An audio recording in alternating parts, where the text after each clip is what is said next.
snacks. What it do, snackers and snackettes? It's your boy Gage here. Loaded Snacks, hashtag ICYMI, which of course is just in case you missed it, which happens to be last week's news. Let's get right to it. Number 1. Batman vs. Superman Dawn of Justice released last week to mixed reviews. Critics seem to have issues with it, while fans seem to be loving it. As of this filming, Rotten Tomatoes has it listed at a 29%, but the audience rating is a 79. Now I find this very interesting. Usually the audience and critics, like, they're not anywhere near that far off. So I don't know if that means fans just feel like, yep, I've been waiting for this, I want this, this needs to happen, and critics are just tearing it apart from a very critical aspect in terms of maybe it's just the way the movie is shot or the way the movie is made or cuts, or I don't know. I have my own opinion, but I'm gonna save it. You'll have to come back for it. Number 2. According to a Japanese publication called the Nikkei Report, Nintendo will stop production on the Wii U by the end of 2016. Now, this is not altogether surprising considering the constant chatter about Nintendo's new system, codenamed NX, but it certainly leads to more speculation about when we will actually see the NX. So, rumors about the NX have been around for a while. As a matter of fact, there were just some more rumors about controllers and things like that. That's already been proven that that's not correct, but I just think people are hungry for any information about the NX. People want to know what Nintendo is doing, how it's going to affect what they're currently doing, and people who did make the leap of faith and buy a Wii U, who are probably questioning why they bought a Wii U, want to know if they really are going to lose support for that system. So right now, who knows? Word on the street is we're looking at maybe early 2017, but I wouldn't be surprised if Nintendo would like to get out in front of that and have something ready by holiday.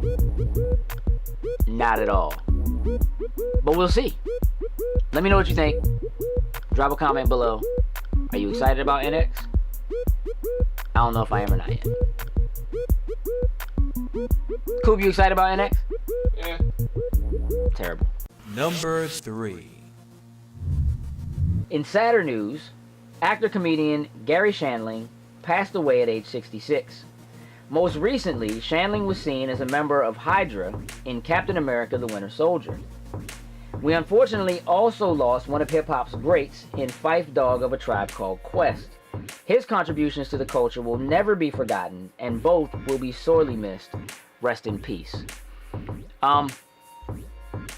Look, growing up, I watched a lot of the Garry Shandling show. I probably shouldn't have been watching the Garry Shandling show. And I didn't follow once he went to like the Larry Sanders show. But I actually really enjoyed Garry Shandling and his style of comedy. As far as A Tribe Called Quest and Phife Dawg goes, my heart is hurting right now. I absolutely love hip-hop, and hip-hop is a part of this geek culture that I embrace so heavily. It's what I like to listen to if I'm playing a racing game, a driving game, whatever. And one of my favorite hip-hop songs of all time is, in fact, Electric Relaxation. If you don't know any other part, you know I like them brown, yellow, Puerto Rican, and Haitian. Name is Phife Dawg from the Zulu Nation. That's it. That's what you need to know. I'm gonna miss you. Number 4. Netflix has stepped up to the plate to take the blame for throttling your video speeds on both Verizon and AT&T's wireless networks, and has been doing so for 5 years. The streaming giant says it's for your own good, as their intervention is protecting consumers from exceeding mobile data caps. This is very interesting.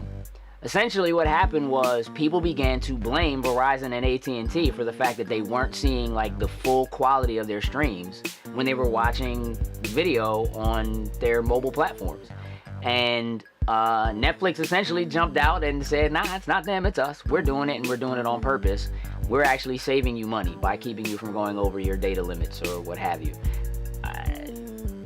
I mean, supposedly what the plan is for some subscribers on some networks, there's going to be an update for Netflix for your mobile phone or what have you that will actually allow you to choose if you would like to forego some of your viewing quality so that you can stream more, or choose not to.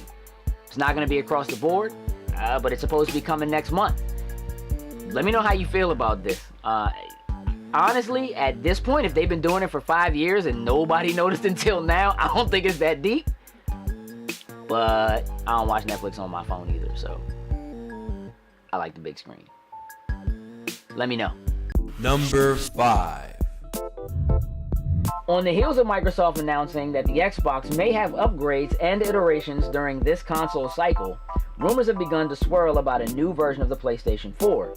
Being called the PlayStation 4.5 or the PlayStation 4K, this version is said to have an upgraded GPU that will allow the system to output games in full 4K. Currently, the PS4 can output video in 4K, but not games. This is a very interesting thing.